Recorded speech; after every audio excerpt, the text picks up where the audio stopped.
प्यारे बच्चों, math class 7th worksheet number 5 प्रायिकता और प्रायिकता के बारे में पहले भी डिस्कस कर चुके हैं। इस वर्कशीट में आपको कुछ और बातें बताई जा रही हैं। जैसा कि इसमें वर्कशीट में लिखा है तो उसको भी हम थोड़ा सा वर्कशीट को दिखाना चाहेंगे आपको कि वर्कशीट में क्या है, उसको हम थोड़ा सा पढ़ते हैं। उसमें लिखा है कि यदि आज सुबह गर्मी है तो शायद वर्षा होगी, नहीं आज वर्षा नहीं होगी। एक यदि दोस्त कहता है कि आज गर्मी है तो वर्षा होगी, दूसरा कहता है कि शायद नहीं होगी, तो हमारे पास दो घटना होने की संभावनाएं हो भी सकती है और नहीं भी हो सकती।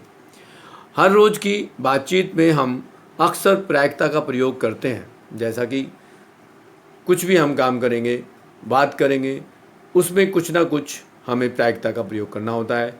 जैसी हमारे जीवन में स्थितियाँ होती हैं उनका घटित होना निश्चित है। कुछ ऐसी जिनका घटित होना असंभव होता है तथा कुछ ऐसी जो हो भी सकती हैं और नहीं भी हो सकती।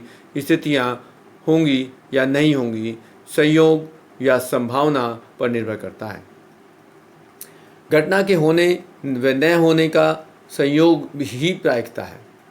किसी घटना की प्रायिकता घटना के संभावित परिणाम और घटना के कुल परिणाम पर निर्भर करता है कि उसका अनुपात क्या होगा। यहाँ उदाहरण दिया है कि जब किसी सिक्के को उछाला जाता है तो उसके दो संभव परिणाम चित्त या पट तथा यह एक समप्रायिकता घटना है, यानी कि एक जैसी है, जिसमें यहाँ हम कह सकते हैं कि चित्त या पट आने की प्रायिकता 1/2 है। जैसे ही निश्चित घटना की प्रायिकता 1 होगी तो असंभव घटना की प्रायिकता 0 होगी। आगे बोला गया है कि अगर आज मंगलवार है तो कल बुधवार होगा, यह निश्चित व समप्रायिकता घटना है, क्योंकि यह निश्चित है कि कल बुधवार है ही होगा, अतः प्रायिकता 1 होगी। अगली घटना फिर उदाहरण दिया गया कि मैं मध्याह्न अवकाश रिकॉस के समय रहूँगा, असंभव या असमप्रायिक घटना, अतः प्रायिकता 0 होगी।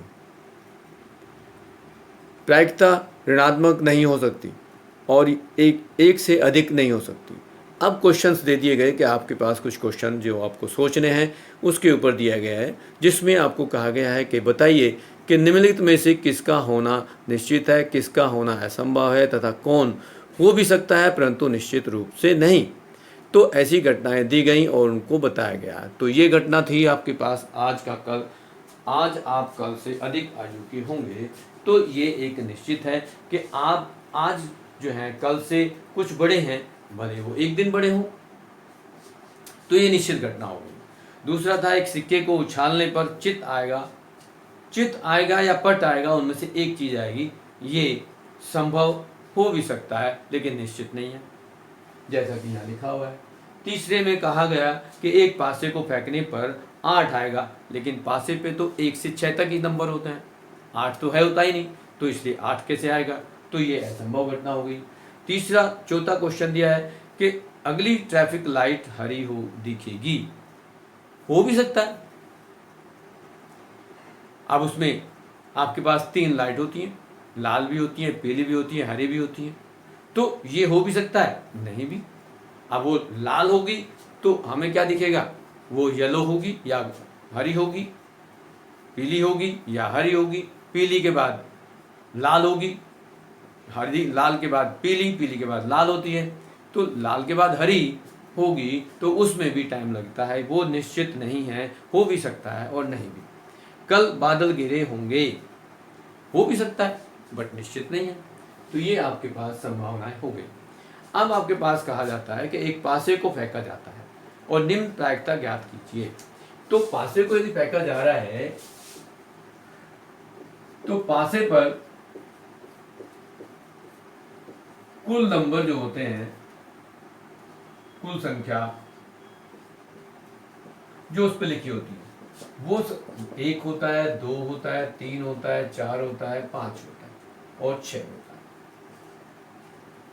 ये हमारे पास कुछ नंबर होते हैं जो पासे के ऊपर लिखे होते हैं और इनके अलावा कुछ और नहीं लिखा होता। अब उसने कहा है कि ऐसी प्रायिकता निकालो जो 2 से बड़ी संख्या आने की। अब प्रायिकता का किसी भी घटना की प्रायिकता क्या होगी, तो यदि हम प्रायिकता निकालेंगे एक पार्ट की तो प्रायिकता एक से बड़ी क्या होगी, तो यहाँ हम बताएंगे कि एक दो से बड़ी संख्या कितनी है। पहला भाग था हमारे पास दो से बड़ी संख्या आना, तो दो से बड़ी संख्या कौन सी है, दो से बड़ी संख्याओं की लिस्ट बना देते हैं। वो आपके पास है 3, 4, 5, 6 और ये मिला के 4 हो गई। अब दो से बड़ी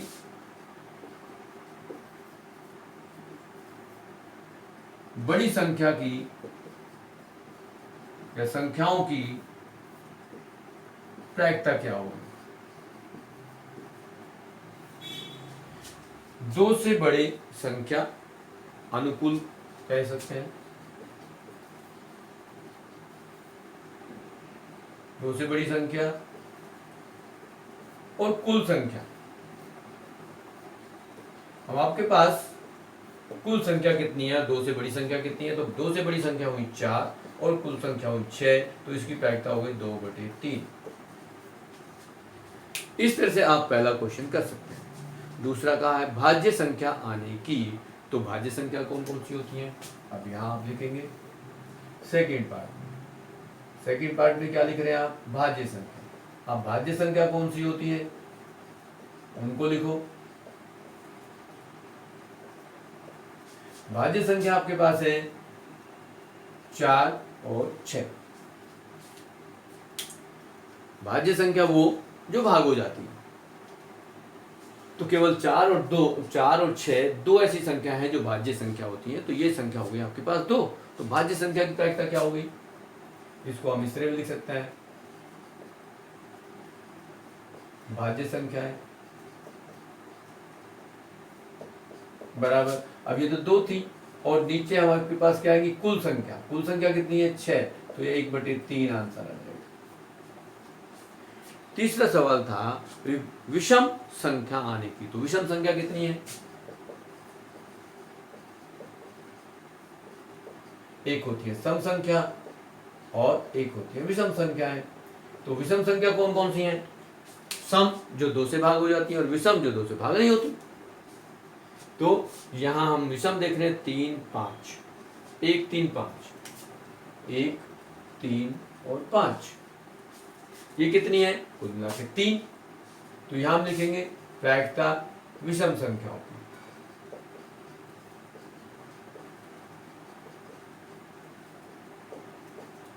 विषम संख्याओं की प्रायिकता हम निकालेंगे तो 3/6 होगी जो 1/2 होगा। और चौथा जो पार्ट है उसमें कहा जा रहा है कि आपके पास सम अभाज्य संख्या आने की प्रायिकता क्या होगी, सम भी हो और अभाज्य भी हो। तो केवल एक ऐसी संख्या है जो सम भी है और अभाज्य भी है, वो है 2। तो सम और अभाज्य संख्या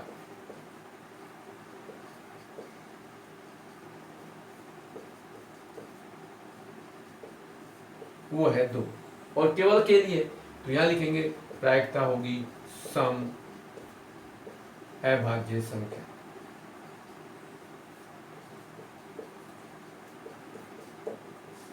तो वो 1/6 होगा इसका आंसर। इस तरह से आपके पास ये क्वेश्चन हो जाता है। तो इस तरह से आपके पास इस वर्कशीट के क्वेश्चंस कंप्लीट होते हैं।